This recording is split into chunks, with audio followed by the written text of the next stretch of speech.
महामुनि गर्ग स्वयं गोकुल में पधार रहे हैं। गुरुदेव ने कहा है कि उसी अवसर पर भाभी के पुत्र का नामकरण संस्कार भी उन्हीं के करकमलों से संपन्न करा देंगे। ये तो बहुत ही सुंदर समाचार है नंदराय जी। मैं तो न जाने कब से शुभ घड़ी की प्रतीक्षा कर रही थी। और यशोदा, गुरुदेव ने एक और सुंदर योजना बनाई है। हमारे लल्ला का नामकरण भी? हाँ, गुरुदेव की इच्छा है कि हमारे लल्ला का नामकरण संस्कार भी महामुनि गर्ग के द्वारा ही हो। उनका कहना है कि इस समय संसार में महामुनि गर्ग जैसी दिव्य विभूति दूसरी और कोई नहीं। समाचार है कि बहुत दिनों से शांडिल्य आश्रम में एक यज्ञ हो रहा था। आज उसकी पूर्ण आहुति गर्गाचार्य के द्वारा ही संपन्न होगी। ये तो साधारण बात है। एक विचार आ रहा है कि महाराज के मन में जो ये संदेह है कि वसुदेव का 8वां बालक छल से गोकुल में पहुंचा दिया गया है, तो गर्गाचार्य का वहां जाना कहीं इसी के संबंध में तो नहीं? लौकिक कर्तव्यों और सांसारिक परिस्थितियों के कारण मैं किसी गुप्त स्थान पर गुप्त रीति से अपने प्रभु का नामकरण इस प्रकार करने जा रहा हूं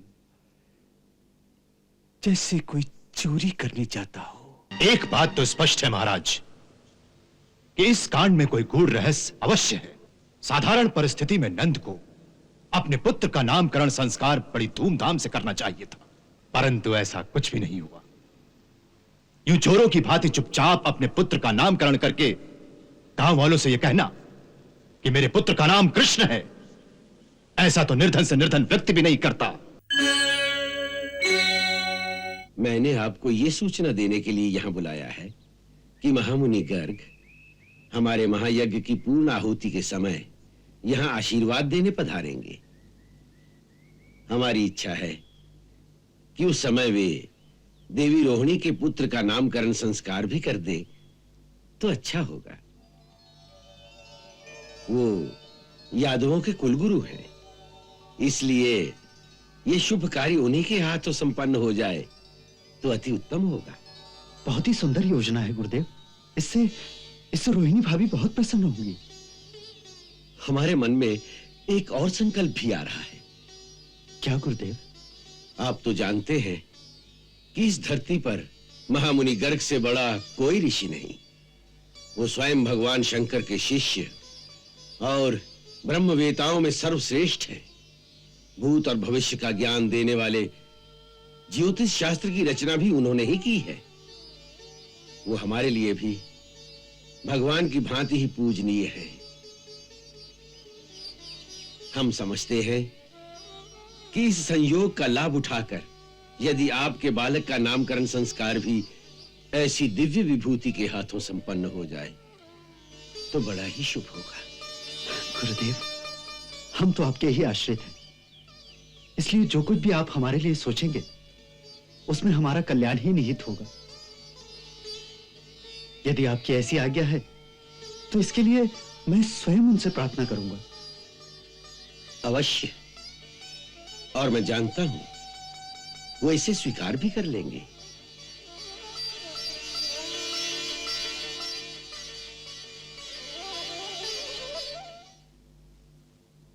यशोदा, यशोदा, भाभी,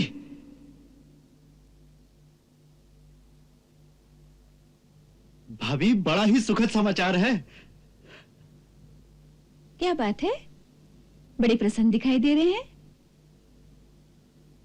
आप तो गुरुदेव से मिलने गए थे ना? हाँ, और उन्होंने ही यह समाचार दिया है कि आपके कुलगुरु महामुनि गर्ग स्वयं गोकुल में पधार रहे हैं। गुरुदेव ने कहा है कि उसी अवसर पर भाभी के पुत्र का नामकरण संस्कार भी उन्हीं के करकमलों से संपन्न करा देंगे। ये तो बहुत ही सुंदर समाचार है नंदराय जी। मैं तो न जाने कब से शुभ घड़ी की प्रतीक्षा कर रही थी। और यशोदा, गुरुदेव ने एक और सुंदर योजना बनाई है। हमारे लल्ला का नामकरण भी? हाँ, गुरुदेव की इच्छा है कि हमारे लल्ला का नामकरण संस्कार भी महामुनि गर्ग के द्वारा ही हो। उनका कहना है कि इस समय संसार में महामुनि गर्ग जैसी दिव्य विभूति दूसरी और कोई नहीं। स्वयं गुरुदेव भी उन्हें अपना पूजनी मानते हैं। हाँ, उनका कहना है इससे हमारे लल्ला का परम कल्याण होगा। सच? हाँ, इसीलिए वो स्वयं उनसे प्रार्थना करेंगे कि हमारे लल्ला का नामकरण संस्कार उन्हीं के द्वारा हो।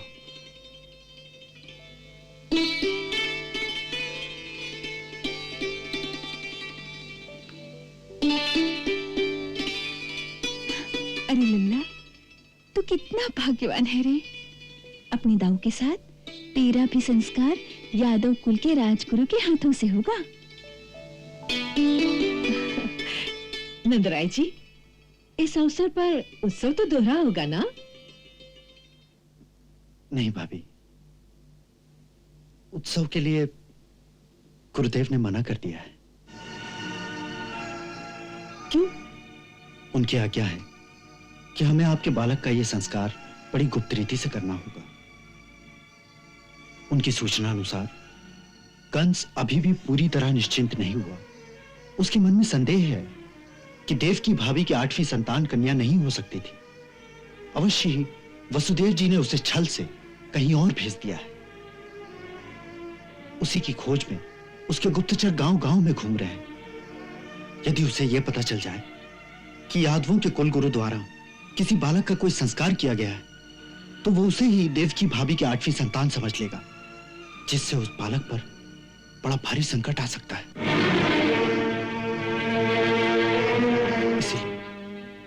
इसीलिए गुरुदेव ने यह योजना बनाई है कि आश्रम की गौशाला में दोनों बालकों का संस्कार गुप्त रीति से करा दिया जाए।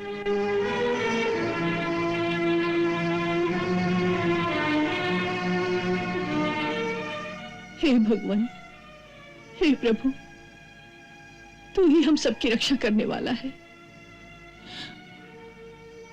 हे देवी माता, तूने ही मेरी गोद भरने का आशीर्वाद दिया था। अब तू ही हम सबकी रक्षा करना।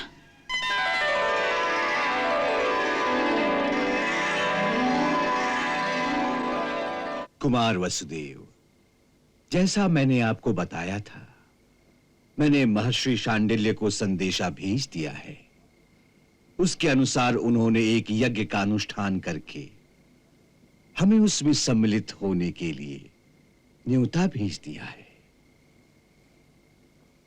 इस प्रकार हमारे गोकुल जाने से कंस को किसी प्रकार का संदेह नहीं होगा और हम आपकी इच्छा अनुसार शास्त्र मर्यादा के अनुरूप ही आपके बालक का नामकरण संस्कार संपन्न कर देंगे। गुरुदेव, ये सब आपकी परम अनुकंपा ही है।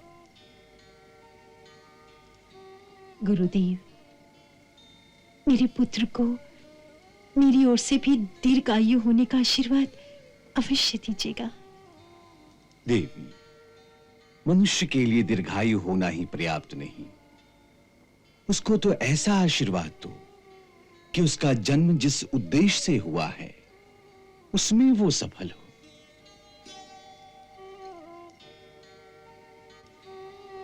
आपका कथन उचित है गुरुदेव, परंतु मां के हृदय में तो पुत्र की आयु की कामना ही सर्वप्रथम होती है। अब फिर उस माता का हृदय जिसके 6 पुत्र जन्म के साथ ही काल के मुख में समा गए हो, उसके लिए तो पुत्र के जीवन के एक एक दिन का मोल केवल एक मां का हृदय ही आंक सकता है।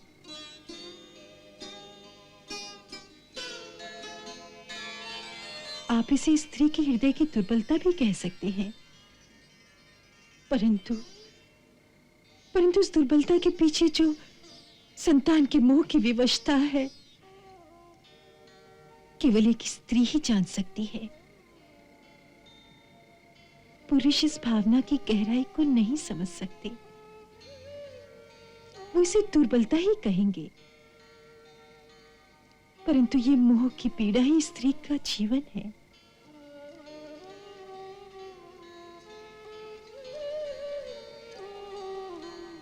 नहीं देवी, हम इसे स्त्री की दुर्बलता नहीं समझते।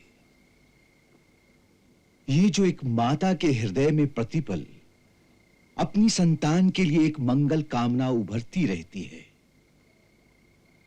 वो तो निर्मल प्रेम का एक ऐसा दिव्य रूप है जो पूर्णतः निश्चल है, जो स्वार्थ रहित है, जो एक झरने की तरह निरंतर बहता रहता है। सच्चे प्रेम का ऐसा दिव्य झरना सारी सृष्टि में मां के हृदय को छोड़कर और कहीं नहीं मिलता। और इसीलिए मां का आशीर्वाद प्राणी के लिए सबसे बड़ा कवच होता है। मां का यह निश्चल प्रेम ही प्राणी की सबसे बड़ी शक्ति है। इसीलिए जो अभागा अपनी मां का तिरस्कार करता है, वो इस संसार में कभी विजयी नहीं हो सकता। सो हे देवी, हमारी बात को अन्यथा मत समझो। हम तुम्हारा ये आशीर्वाद तुम्हारी संतान तक अवश्य पहुंचा देंगे। माता का और क्या आदेश है।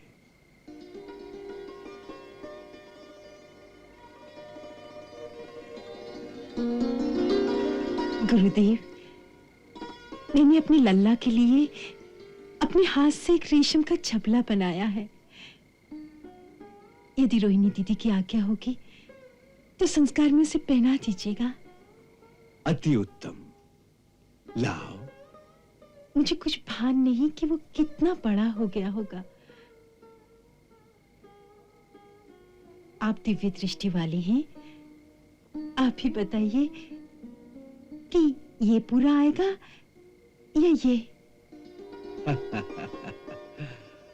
मां तो आत्मा की आंखों से ही अपने बालक को देख लेती है। मां से अधिक साधु की दृष्टि नहीं हो सकती।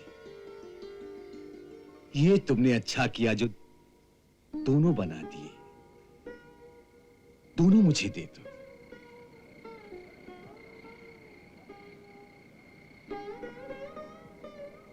हम पहना देंगे।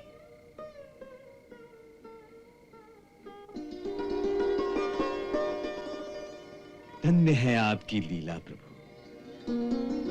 मां की आत्मा में भी ऐसा दिव्य ज्ञान भर देते हो कि अनजाने में भी उसके हाथों सारे कार्य ठीक ही होते हैं। मेरे गुप्तचरों ने सूचना दी है कि आज प्रातः महामुनि गर्गाचार्य यमुना नदी पार करके गोकुल गए। गोकुल में? कहां? किसके पास? महर्षि शांडिल्य के आश्रम में। किस प्रयोजन से? समाचार है कि बहुत दिनों से शांडिल्य आश्रम में एक यज्ञ हो रहा था। आज उसकी पूर्ण आहुति गर्गाचार्य के द्वारा ही संपन्न होगी। यह तो साधारण बात है।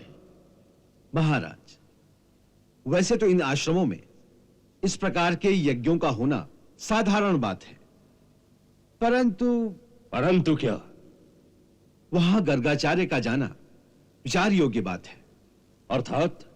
अर्थात ये कि गर्गाचार्य वसुदेव के कुलगुरु हैं और पिछले कुछ दिनों में वसुदेव कई बार उनके आश्रम में जाते देखे गए हैं।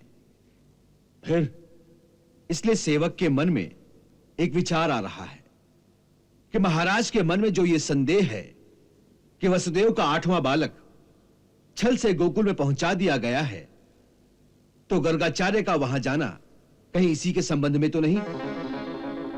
और यदि वो बालक नंदराय का है तो उसके सारे संस्कार उन ग्वालों के कुल गुरु शांडिल्य ही करेंगे। परंतु यदि वो बालक वसुदेव का है तो वसुदेव की अवश्य यह इच्छा होगी कि उनके पुत्र के मुख्य संस्कार उनके अपने कुलगुरु गर्गाचार्य के द्वारा ही हों।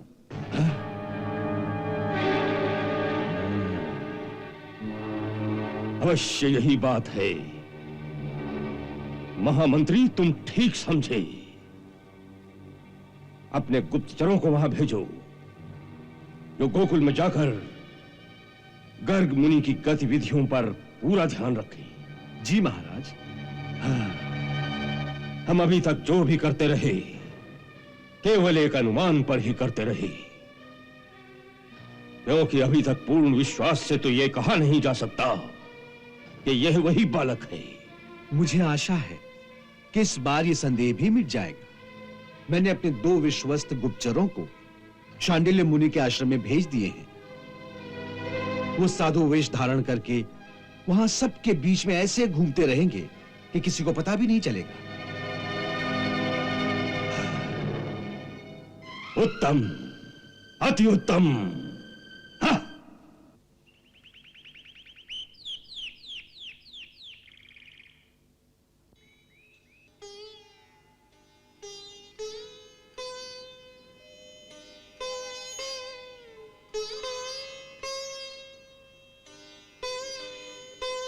प्रभु, देवी रोहिणी और नंदराय दोनों बालकों को लेकर आ गए हैं।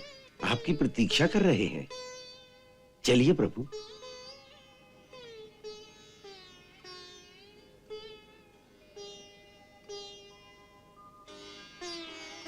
क्या सोच रहे हैं भगवान? मैं कितने युगों से यदुवंश की कितनी पीढ़ियों की पुरोहिताई केवल उस क्षण की प्रतीक्षा में करता आ रहा हूं, जिस क्षण का मुझे उस पूर्ण परमात्मा के बाल रूप में साक्षात दर्शनों का सौभाग्य प्राप्त होगा। आज कितने युगों के पश्चात वो क्षण तो आ गया है, परंतु विधि की विडंबना तो देखो कि उस विराट स्वरूप का पहला संस्कार जो मेरे हाथों हो रहा है, उसे मैं कितनी संकुचित अवस्था में करने पर विवश हूं। मेरे मन में युगों से एक क्षण की कल्पना ऐसी थी कि नामकरण संस्कार के अवसर पर जब मैं उस अविनाशी नाम की घोषणा करूंगा तो तीनों लोग उस नाम की प्रतिध्वनि से गुंजारित हो उठेंगे।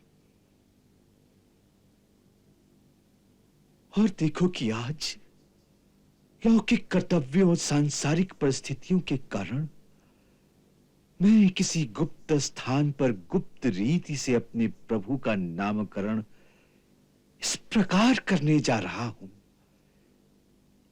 जैसे कोई चोरी करने जाता हो।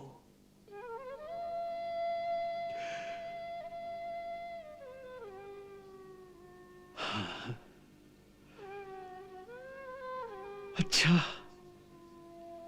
यही तेरी इच्छा है तो यही सही।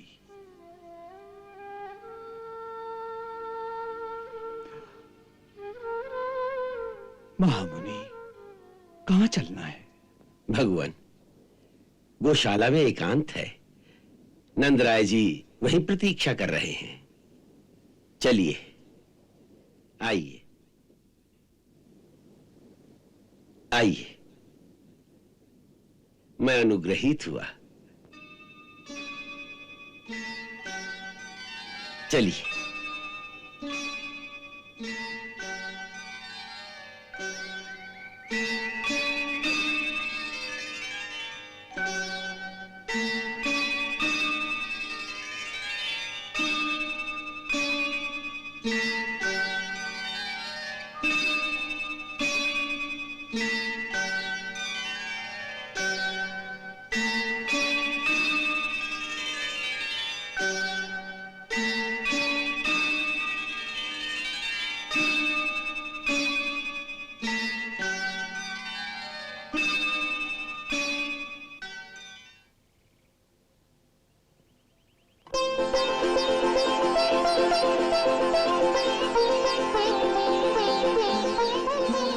आज युगों पीछे मिले भक्त और भगवान,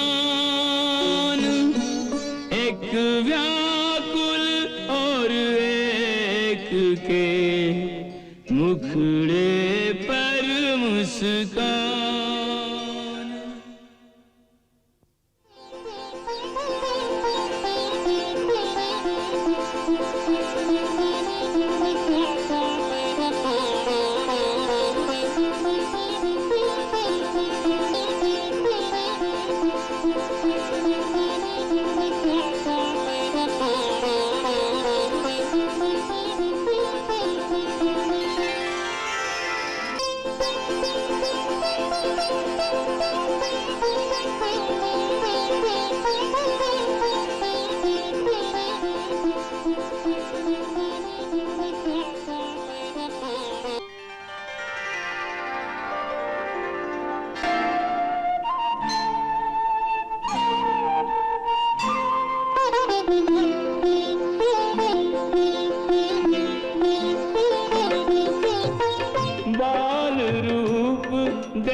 कैसे अभिनंदन करे मुनि कछु समझ न पाओ। देख दशा निज भक्त की प्रभु मन में मुस्कान, प्रभु मन में मुस्कान।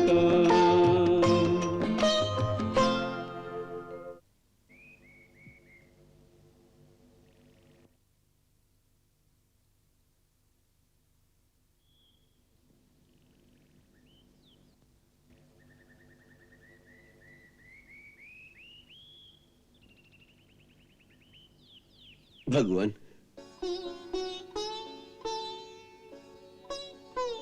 कंस के आतंक के कारण देवी रोहिणी का मथुरा जाना संकट कारक हो सकता है, इसीलिए वो इतने दिनों तक अपने पुत्र को लेकर आपकी सेवा में न पहुंच सकी।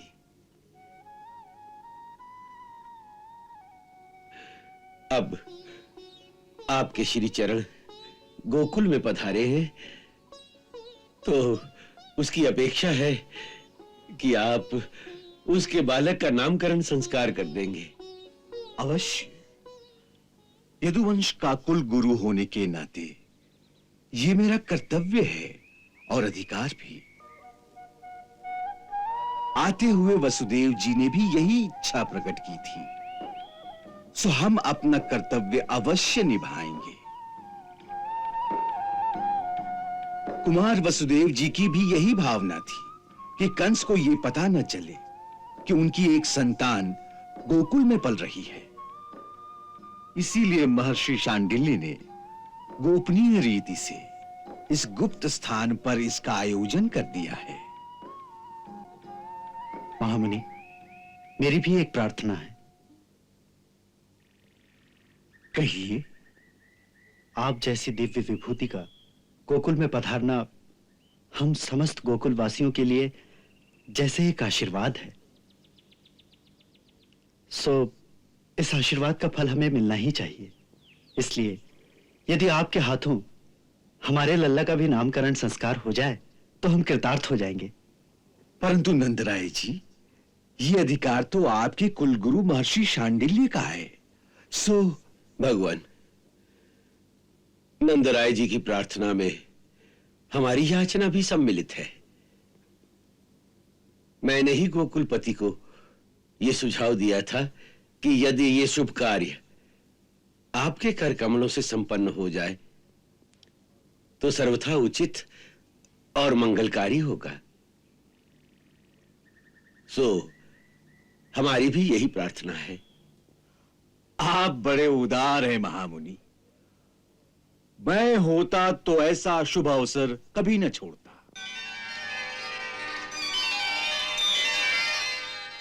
फिर भी हे ब्रजेंद्र, एक बात का विचार अवश्य कर लीजिए कि सारा विश्व जानता है कि मैं यदुकुल का आचार्य हूं। सो यदि मैं तुम्हारे बालक का संस्कार करता हूं तो ये सूचना मिलते ही कंस की यह भी धारणा हो सकती है कि कदाचित यही वसुदेव जी का 8वां पुत्र है, तो बड़ा संकट भी पैदा हो सकता है। परंतु उसे पता ही कैसे चलेगा? वैसे भी हम रोहिणी पुत्र के कारण सारा कार्य बड़ी गुप्त रीति से कर रहे हैं, और फिर इस निर्जन गौशाला में मेरे सगे संबंधी गोपजन कोई भी तो नहीं। हमारे सिवा इस रहस्य को दूसरा और कोई नहीं जान पाएगा। सो आप कृपा करके केवल स्वस्ति वाचन करके ही इन दोनों बालकों का द्विजाति संस्कार कर दें तो बड़ी कृपा होगी।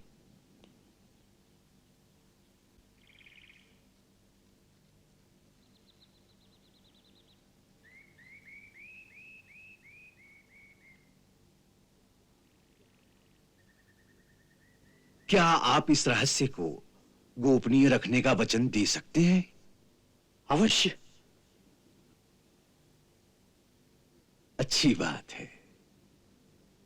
हे व्रजेश्वर, पहले मैं रोहिणी नंदन का नामकरण करता हूं।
तुला लग्न और स्वाति नक्षत्र के द्वितीय चरण में जन्म लेने वाला ये दिव्य बालक इतना शक्तिशाली है कि सारी धरती का बोझ अपने शीश पर उठा सकता है।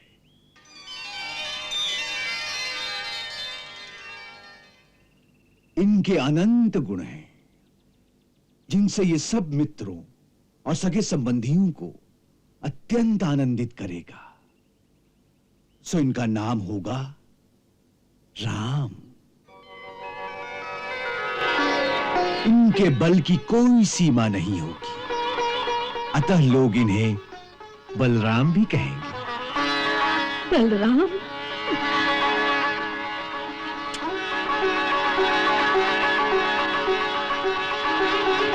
संकर्षण द्वारा रोहिणी के गर्भ में पधारे हैं, इसीलिए इनका एक नाम संकर्षण भी होगा।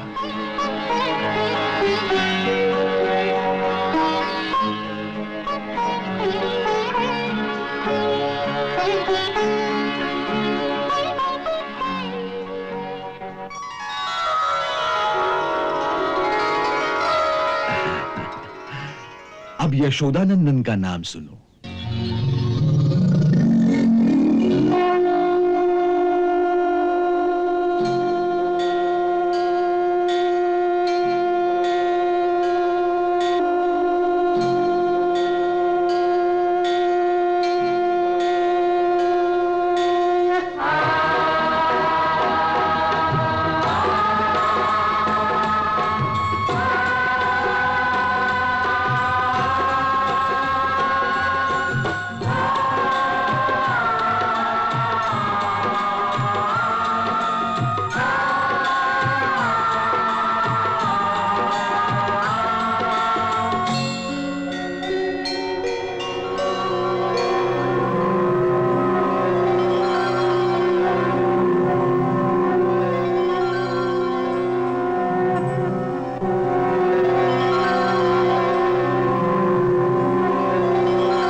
हे नंदराय जी, मुझे तुम्हारे शिशु के रूप में गोलोक में रहने वाले साक्षात राधिकापति भगवान श्री कृष्ण की छवि दिखाई देती है।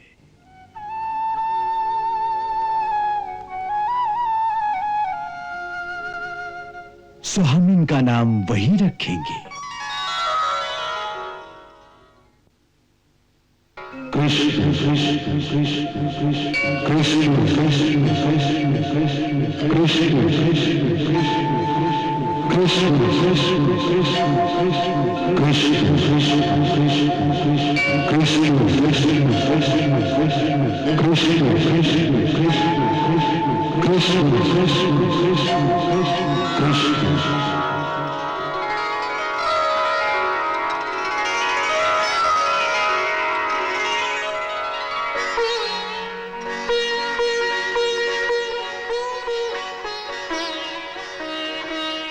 कृष्ण नाम की महिमा को तो मेरे गुरु भगवान शंकर ही जानते हैं।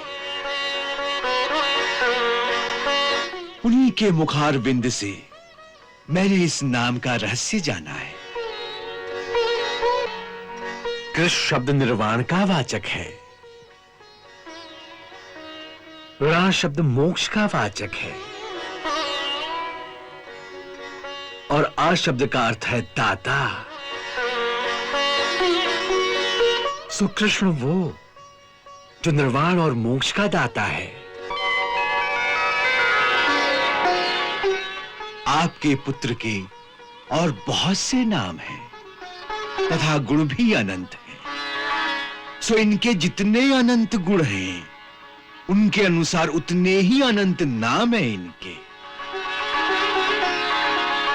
जो साधारण संसारी नहीं जान सकते। मैं उन नामों को जानता हूं और मैं ये भी जानता हूं कि आपका ये पुत्र हर युग में प्रकट हुआ करता है।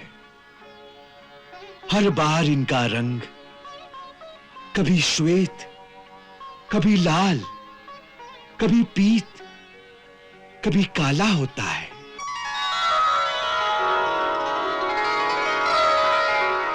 मैं और एक रहस्य की बात तुम्हें बताता हूं।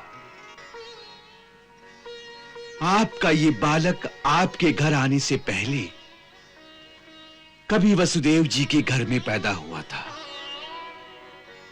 इसलिए इस रहस्य को जानने वाले लोग इन्हें भगवान वासुदेव जी भी कहेंगे।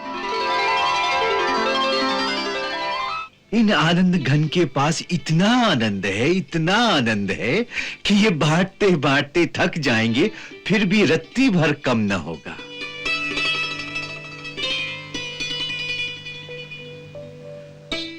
आपका ये पुत्र केवल गोकुल वासियों को ही नहीं, विश्व के समस्त प्राणियों को परमानंद के सागर में निमग्न कर देगा।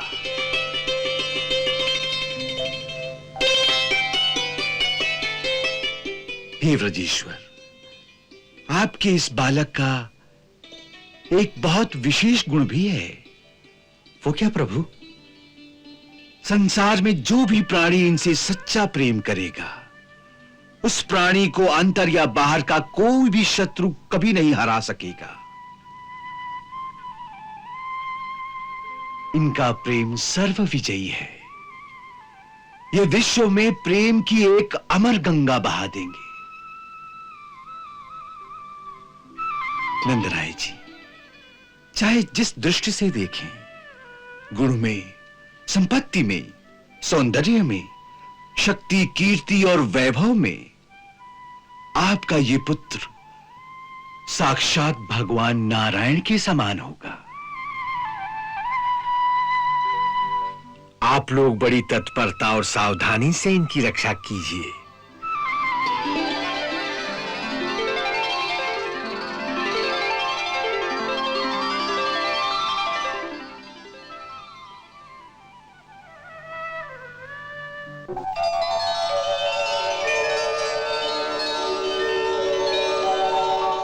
हम देख रहे हैं कि इस समय आकाश में स्थित सारे देवता भी आपके भाग्य की सराहना कर रहे हैं और मेरे भाग्य की भी, क्योंकि ऐसे ऐतिहासिक क्षण संसार में बार बार नहीं आते।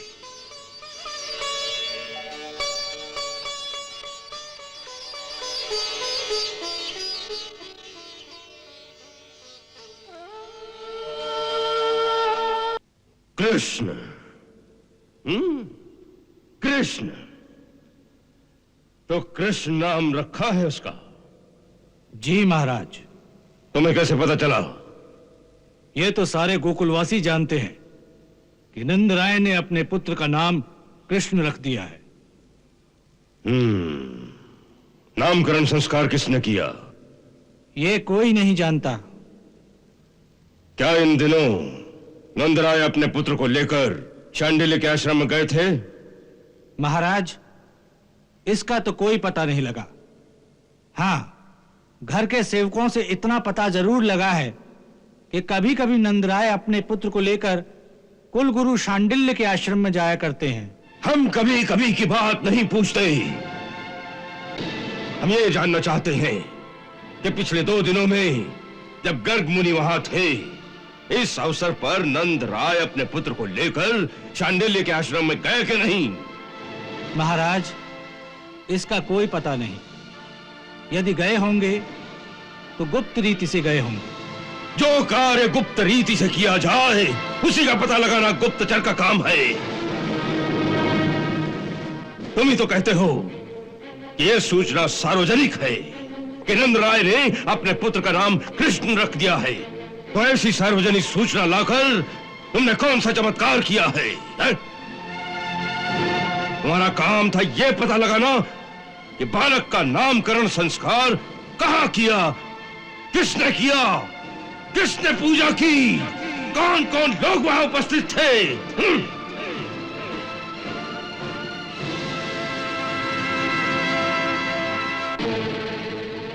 गर्ग मुनि की गतिविधियों पर तुमने दृष्टि रखी थी?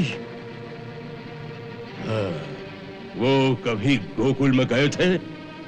जी नहीं। आश्रम से बाहर कहीं और गए थे? जी नहीं, वो यमुना पार करके सीधे शांडिल्य आश्रम में गए थे और वहां से निकलकर सीधे मथुरा आ गए थे और कहीं नहीं गए थे। आश्रम में कहां रहे? जी, गौशाला के पास ही एक कुटिया में उनके निवास का प्रबंध किया गया था।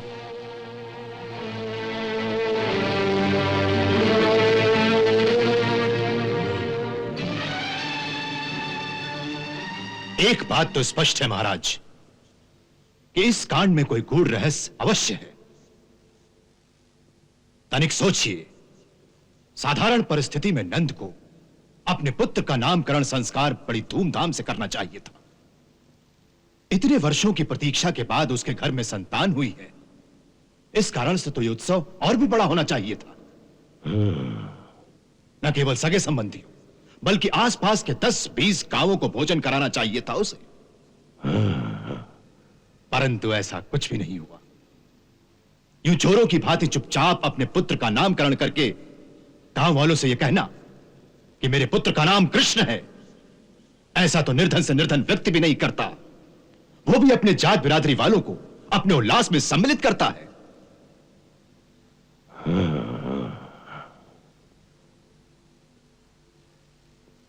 इस तर्क से देखिए तो पता चलता है कि कोई गहरा रहस्य है इस बात में, और इस रहस्य में ही इसका महत्व भी। और दूसरी महत्वपूर्ण बात यह भी है महाराज कि बालक के नाम की घोषणा इन्हीं 2 दिनों में की गई जब महर्षि गर्ग वहां थे। अन्यथा शास्त्र विधि के अनुसार तो यह नामकरण संस्कार बहुत दिन पहले हो जाना चाहिए था। इसका एक अर्थ है, इसके लिए महर्षि गर्ग की प्रतीक्षा की गई। इससे यह सिद्ध होता है कि महर्षि गर्ग के हाथों यह संस्कार संपन्न हुआ है।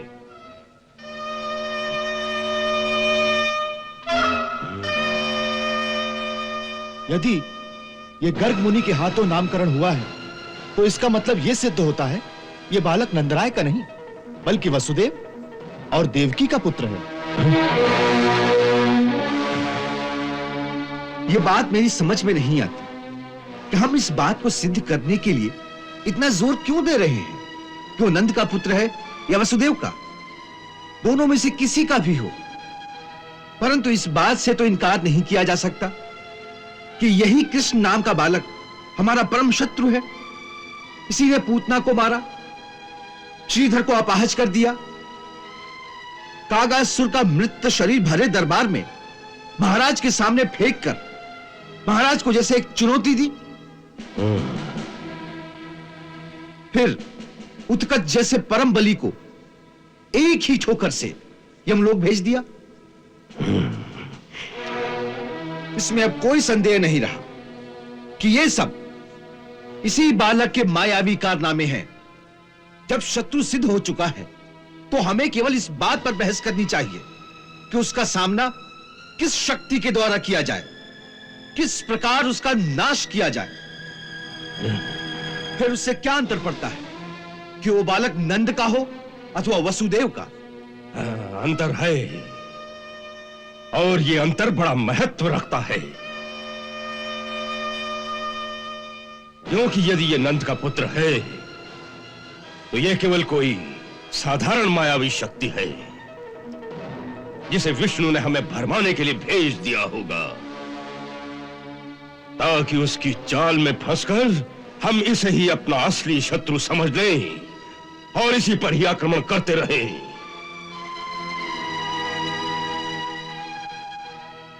और वो हमारे साथियों का, हमारी शक्तियों का एक एक करके नाश करता रहे,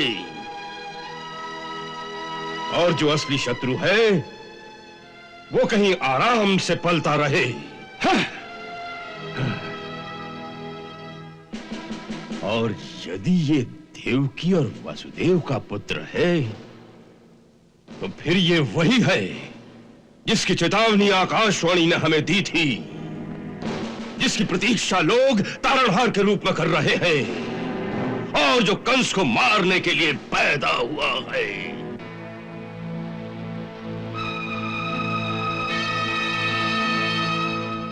इसलिए ये जानना अति आवश्यक है कि देवकी की 8वीं संतान एक लड़की थी या लड़का, और यदि वो लड़का था जैसा कि उस अष्टभुजा देवी ने हमें बताया था, तो वो कौन है, कहां है, किसके घर में पल रहा है?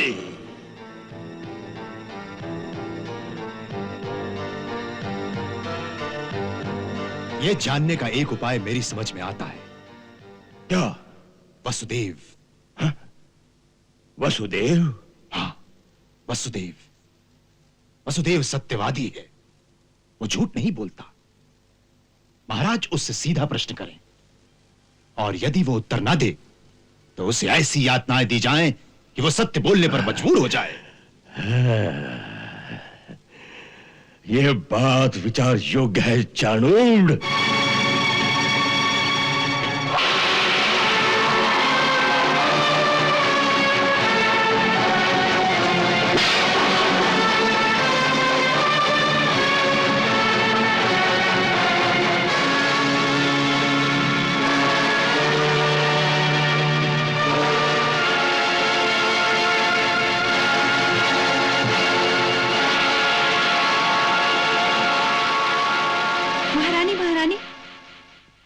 महाराज के सैनिक घर में घुस आए हैं। क्यों?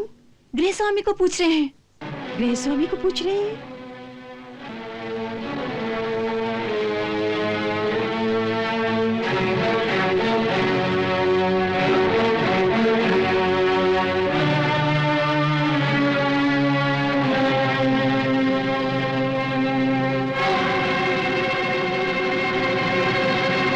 इस प्रकार अंदर आने का कारण? किसकी आज्ञा से आप लोग अंदर आ गए? महाराज की आज्ञा से। महाराज? हाँ, हम कुमार वसुदेव को लेने आए हैं। लेने आए हैं? लेकिन क्यों?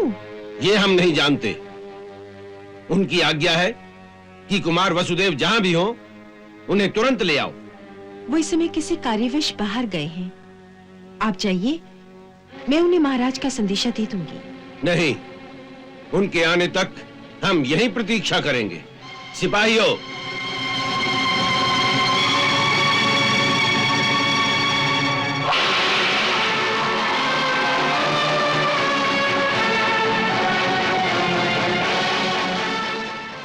कुमार वसुदेव, हमने आपके पुत्र का नामकरण कर दिया है।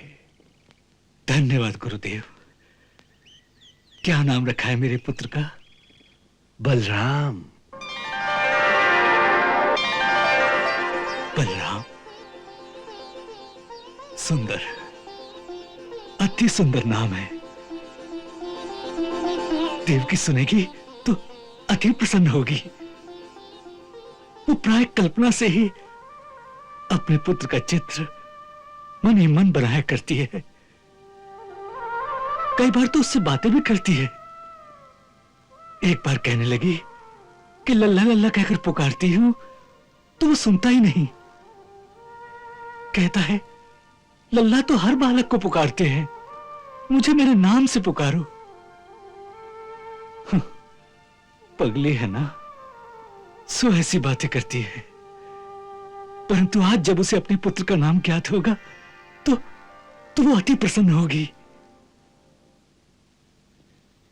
गुरुदेव, देवकी पूछती थी कि उन दोनों झबलों में से उसके पुत्र को कौन सा झबला पूरा आया? दोनों झबले उसके दोनों पुत्रों को पूरे आ गए हैं।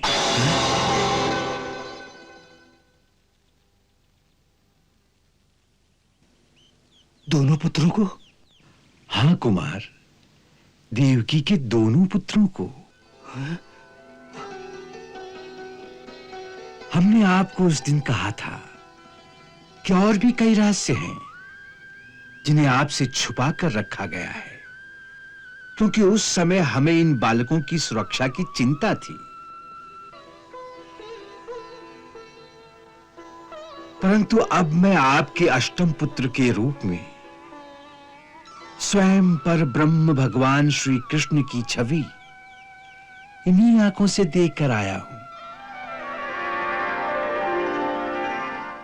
अब मुझे कोई चिंता नहीं रही। जो तीनों लोगों की चिंता हरने वाले हैं, उनकी सुरक्षा की चिंता अब मैं करूंगा। मेरे इस अहंकार का दंभ उनके दर्शन मात्र से ही दूर हो गया, और आज सहसा ही हमारी जिह्वा से आपके छोटे पुत्र कृष्ण का रहस्य भी खुल गया। कृष्ण? आपने उसका नाम कृष्ण रखा है? जब भगवान श्री कृष्ण स्वयं इस रूप में पधारे हैं तो उनका कोई और नाम मैं कैसे रखता?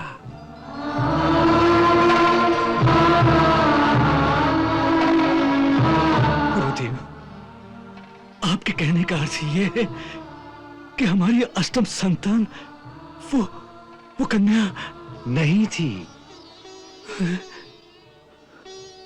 आपकी अष्टम संतान कन्या नहीं थी।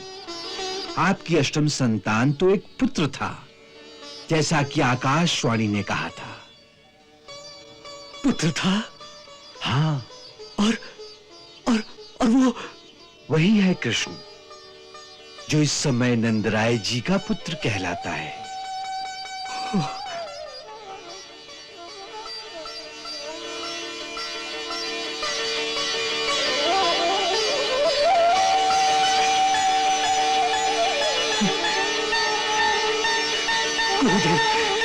गुरुदेव, गुरुदेव, गुरुदेव, मुझे संभालिए, गुरुदेव। लगता है मेरे हृदय की गति रुक जाएगी गुरुदेव। आनंद का ये प्रहार सहना कठिन है गुरुदेव, सहना कठिन है।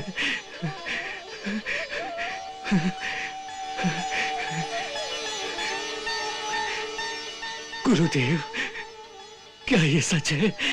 हाँ कुमार, ये सच है, और वो भी सच है कि यही है वो तारणहार जो जगत कल्याण के लिए देवकी के गोद में प्रकट हुआ है। फिर वो कन्या जिसको देवकी ने जन्म दिया था, वो कौन थी? वो स्वयं भगवती योग माया थी, और देवकी ने उन्हें जन्म नहीं दिया था। हाँ। उन्हें तो स्वयं आपने गोकुल से लाकर देवकी के पास लिटा दिया था। गोकुल से लाकर? मैंने? हाँ, आपने। और ये सब उन्हीं भगवती योग माया की प्रेरणा से हुआ था। जब कारागार में भगवान श्री कृष्ण ने शिष्य रूप में अपने आप को प्रकट किया, तब इन्हीं योग माया की शक्ति से आपकी बेड़ियां टूट गईं, कारागार के द्वार खुल गए, प्रहरी बेसुध हो गए, और इन्हीं की प्रेरणा से आप गोकुल में जाकर अपने पुत्र को नंदरानी यशोदा के पास लिटा आए और उस कन्या रूपी योग माया को अपने साथ ले आए।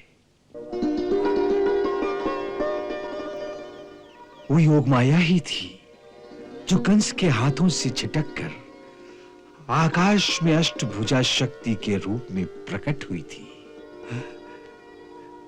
परंतु मुझे तो कुछ याद नहीं गुरुदेव। उस समय भगवती की इच्छा से आपकी स्मृति पर माया का पर्दा पड़ गया था, जिससे आप सब कुछ भूल गए कुमार।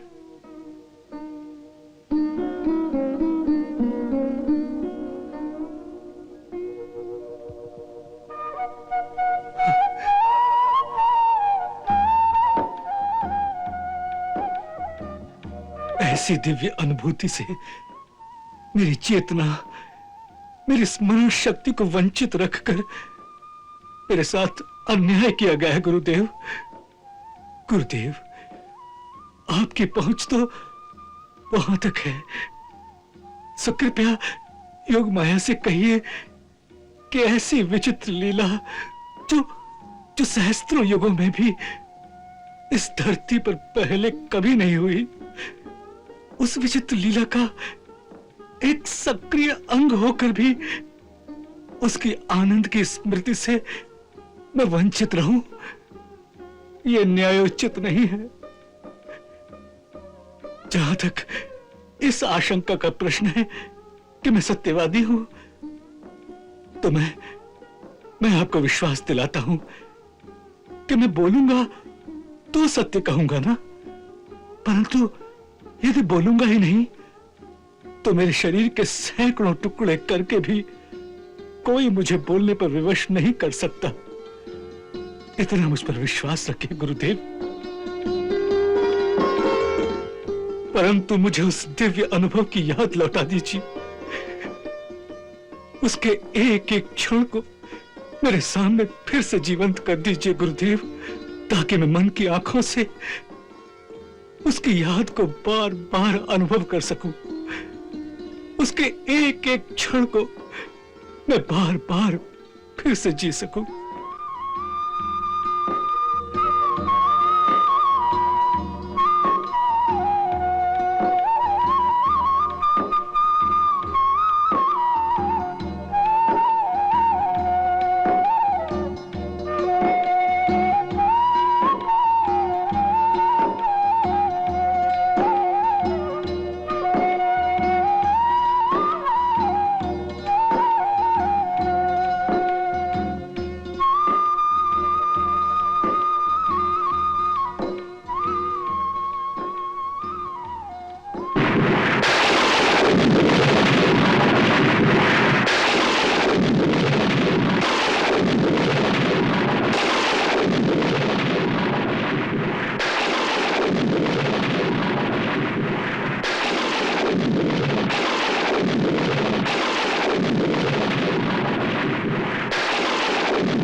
क्या बात है देवी?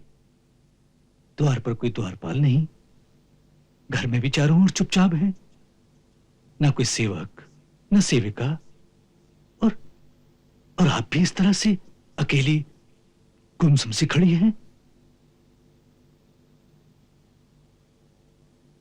क्या हुआ? कुछ नहीं, मैं आप ही के बारे में सोच रही थी। मैं भी तो आप ही के बारे में सोच रहा था। मैं ये सोच रहा था कि आपको वो रहस्य मैं बताऊं कि ना बताऊं। वही वो गुरुजी। हाँ? ये आप ही की प्रतीक्षा कर रहे हैं। कौन? महाराज ने आपको इसी समय राजमहल में बुलाया है। राजमहल में बुलाया है? लेकिन क्यों? राजा के मन में क्या है, ये सैनिक को कैसे पता हो? ठीक है, चलो। मैं भी साथ चलूंगी। नहीं, केवल इन्हें ही लाने की आज्ञा हुई है। धीरज रखो। चलो। चलिए।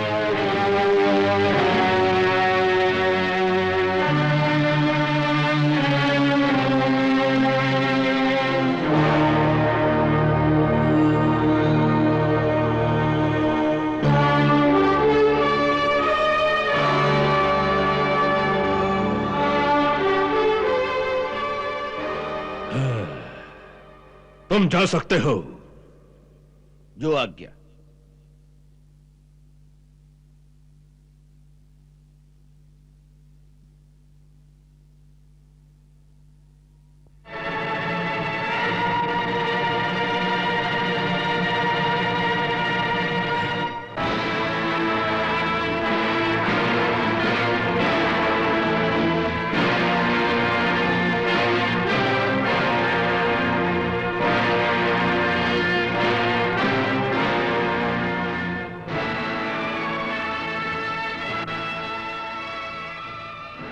कुमार वसुदेव, तुम अपने आप को सत्यवादी कहते हो। यदि तुम जैसा सत्यवादी झूठ बोले तो उसे क्या दंड देना चाहिए?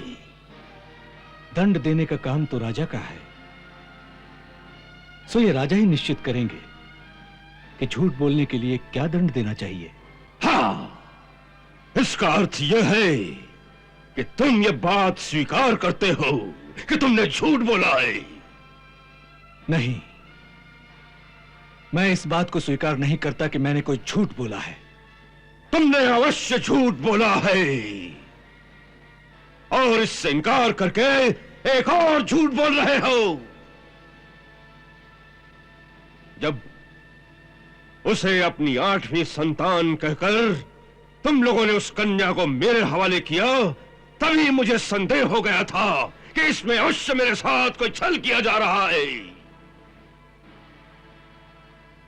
तब मैंने स्वयं तुमसे पूछा था, क्या यह सत्य है कि कन्या का जन्म हुआ? तो उस वक्त तुमने अपनी छाती ठोक कर कहा था, हाँ, ये सत्य है। क्या उस समय तुमने सत्य बोला था? हाँ, उस समय मैंने जो कुछ कहा था वो सत्य था। झूठ! तुम फिर झूठ बोल रहे हो।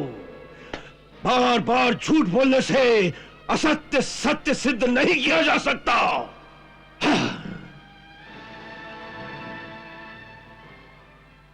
सत्य को सिद्ध करने की आवश्यकता नहीं होती महाराज। सत्य तो स्वयं सिद्ध होता है। और जो सिद्ध न हो सके वो सत्य नहीं होता, इस बात को तो मानते हो? आप कहना क्या चाहते हैं? यदि जो तुमने कहा वो सत्य था, तो जब उस कन्या ने मेरे हाथ से छिटक कर आकाश में अष्टभुजा देवी का रूप धारण करके कहा था कि तुम्हारा मारने वाला पैदा हो चुका है, क्या वो सत्य नहीं था? तुम दोनों में से किसका कथन सत्य था, तुम्हारा या उस देवी का? दोनों का ही कथन सत्य हो सकता है।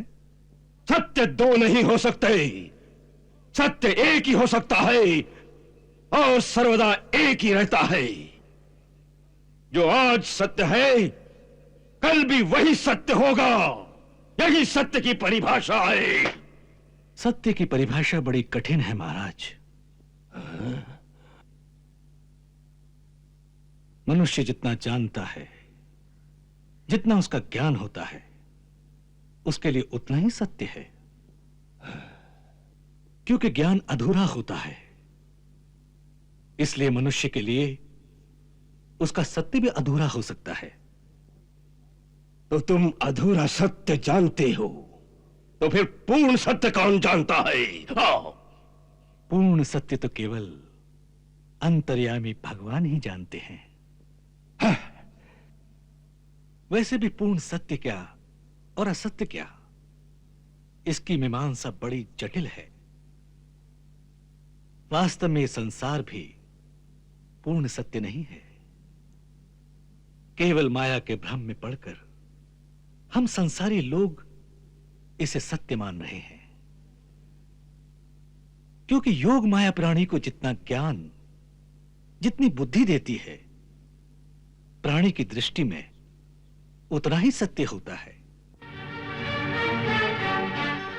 सो जितना ज्ञान मुझे था उसके अनुसार मैंने केवल सत्य कहा था।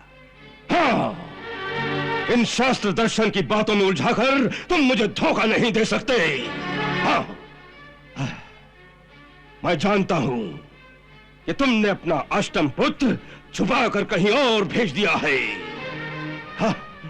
मैंने तुम्हारे वचन पर विश्वास करके उस दिन देवकी को जीवित छोड़ दिया था, परंतु तुमने अपना वचन भंग करके मेरे साथ विश्वासघात किया है।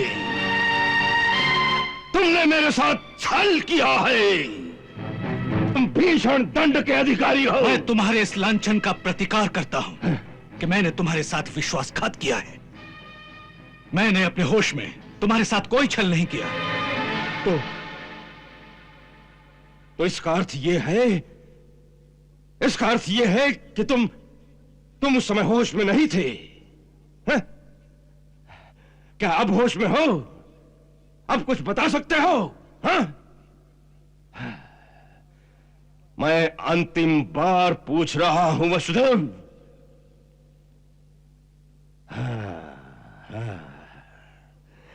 तो इसका अर्थ है कि तुम अब भी होश में नहीं हो। हाँ। पर मुझे पूर्ण विश्वास है देवकी अवश्य होश में होगी। मैं उसी से पूछता हूं कि तुम्हें अपना पुत्र अधिक प्यारा है या पति? तब तक तुम्हें फिर से कारागार में बंद करके होश में लाने का प्रबंध करता हूं। सेनानायक। जी महाराज। इसे कारागार में बंद कर दो, और जब ये कहे इसे होश आ गया तब हमारे सामने उपस्थित करना। जाओ, इसे ले जाओ।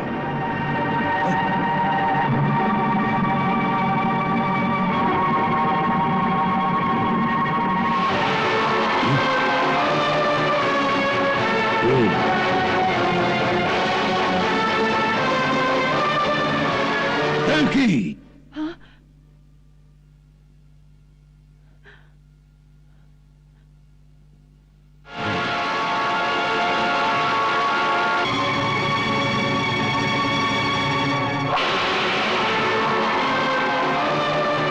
देवकी, मैं एक ही बात पूछने आया हूं। क्या तुम्हारा 8वां पुत्र गोकुल में पल रहा है? मेरी बात का उत्तर दो। वो कृष्ण नाम का बालक जो नंद और यशोदा का पुत्र कहलाता है, क्या वही तुम्हारा अष्टम पुत्र है जिसे तुम लोगों ने छल से वहां भेज दिया है? नहीं भैया, वो तो नंजी और यशोदा भाभी का ही पुत्र है। मेरा वो कुछ नहीं लगता। तुम भी अपने पति की भांति झूठ बोल रही हो। नहीं भैया, मैं सच कह रही हूँ। नंजी तो स्वयं आपके दरबार में इस समाचार देने आए थे। उनकी बहुत वर्षों की कामना भगवान ने पूरी की है। वो उन्हीं का पुत्र है।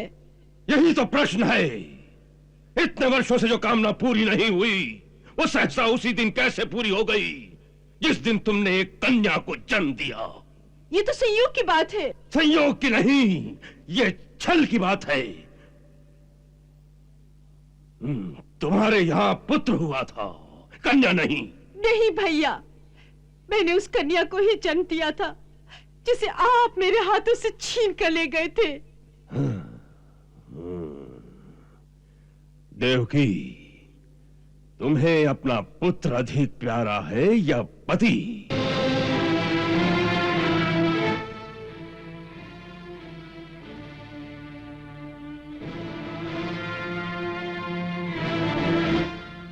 तुम्हें अपना पुत्र अधिक प्यारा है या पति?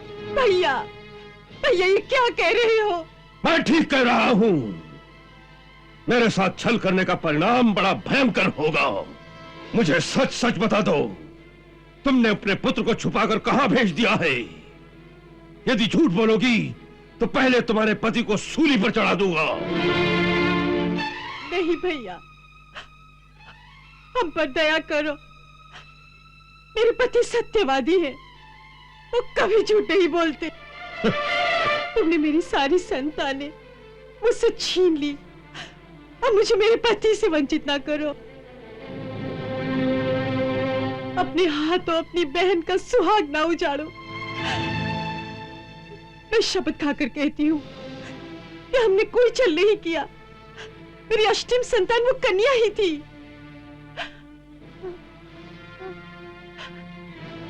मैं तुमसे दया की भीख मांगती हूँ भैया, मेरा सुहाग मत उजाड़ो।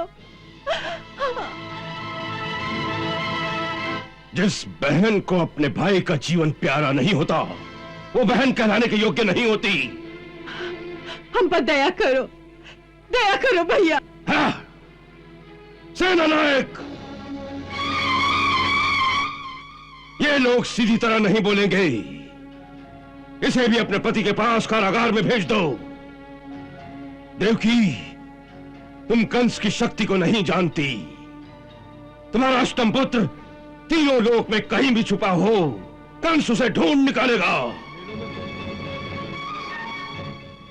और मैं तुम्हें वचन देता हूं, एक दिन उसका मृतक शरीर तुम्हें भेंट करने के लिए मैं स्वयं कारागार में आऊंगा। ले जाओ इसे।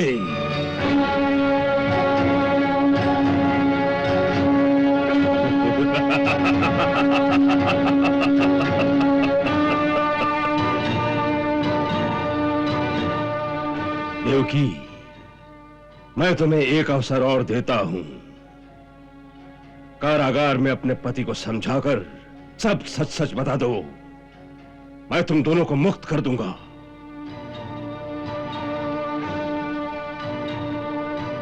एक नया महल बनवा दूंगा तुम्हारे लिए।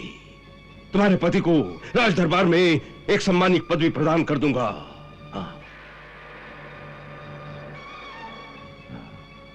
मैं 1 महीने तक प्रतीक्षा करूंगा। यदि तब तक नहीं बताया तो तुम दोनों का आधा भोजन करके तिल तिल करके समाप्त कर दूंगा। हाँ, ले जाओ इसे, ले जाओ।